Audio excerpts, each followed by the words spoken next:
लाचार बाप की कहानी। एक गांव में एक किसान रहता था। वह इतना बूढ़ा हो गया था कि वह अब खेतों में काम नहीं कर पा रहा था, इसलिए मजबूरी में वह बैठे बैठे ही घर के आंगन में पूरा दिन गुजार देता था। उसका बेटा पूरे दिन खेत में काम करता था, आंगन में समय समय पर निष्क्रिय पड़े अपने बाप को बेटा देखता था और उसे वहां बैठे देख सोचता था कि उसका बाप अब किसी काम का नहीं है।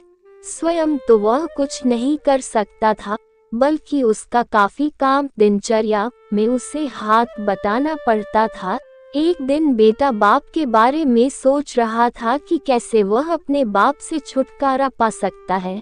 ये सब सोचकर वह बहुत निराश हो गया।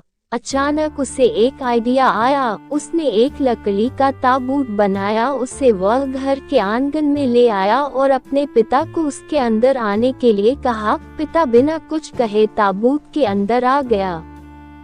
उसके बेटे ने ढक्कन बंद करके ताबूत को पहाड़ के किनारे तक खींच कर ले आया, जिसके नीचे एक मजबूत चट्टान थी। जैसे ही वह पहाड़ के पास पहुंचा, उसे ताबूत के ढक्कन पर हल्की थपथपाहट की आवाज सुनाई दी। ताबूत के अंदर से बाप ढक्कन खोलने के लिए कह रहा था।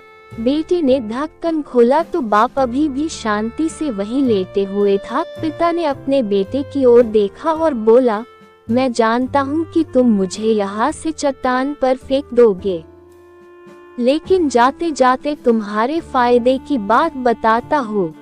तुम मेरे साथ इस अच्छी लकड़ी के ताबूत को चट्टान पर से फेंक कर इसे बर्बाद मत करो, मुझे इसके बिना ही नीचे फेंक दो, ताकि भविष्य में तुम्हारे लिए जब तुम्हारे बच्चे नया ताबूत बनाए तो वे ताबूत के लिए परेशान ना हो और वे तुम्हें उस ताबूत में आसानी से बंद करके इस पहाड़ से नीचे फेंक सके। इतना सुनकर बेटे की आंखों में आंसू आ गए। उसे अब ज्ञान हो गया था। वह फफक कर रोने लगा और अपने बाप के सीने से लिपटकर माफी मांगने लगा। अब उसे समझ आ गया था कि माँ बाप की कीमत क्या होती है। इसके बाद कभी भी अपने माँ बाप से दूर न जाने और उन्हें परेशान न करने की कसम खाए। अतः हमें निस्वार्थ भाव से अपने माँ बाप या किसी अन्य की सेवा करनी चाहिए। दोस्तों, अन्य लोगों द्वारा आपका मूल्यांकन इस बात से किया जाएगा कि आप कैसा व्यवहार करते हैं। ऐसे लोग जिनसे आपको अब कुछ भी हासिल नहीं होगा, वैसे लोगों के साथ भी कैसा व्यवहार करते हैं। क्या आप उनके साथ एक समान और सम्मान से व्यवहार करते हैं, जैसा कि आप किसी लाभकारी व्यक्ति के साथ करते हैं। आप इसके बारे में सोचें और सभी के साथ सम्मानपूर्वक व्यवहार करें। अगर आपको हमारी कहानी अच्छी लगी हो तो अपने दोस्तों के साथ भी शेयर कीजिए। इस चैनल को रंजू हिंदी टून्स सब्सक्राइब करें।